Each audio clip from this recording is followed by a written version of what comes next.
Mao na ni ang sumpay sa tong video sa niagi mga idol. Mao ni ang kuha nako nga mga isda kay human naman ko kilo ang mga lambay kanina sad akong ipakita. Sagol-sagol din yung mga isda mga idol, nay bunog, nay kitong, nay pagat-paton, napoy mga tiki. Og nakita niyo mga idol nga gipili-pili na sa tong udyoan kay iya man kun nang ilain ang mga tilugon og dili tilugon kana mga bunog ilahi na niya kay lahi man gud siya presyo.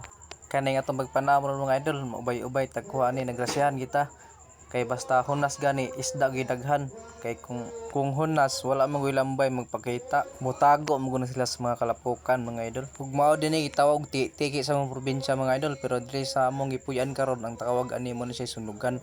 So mga idol, unsa may ngana ni sinyo ha? Ug mao na ni mga idol, mga tilugon na hibilin gyan human na og pili ang mga kitong og danggit. Nakakuha ditag pugkapo mga idol, good size na din siya.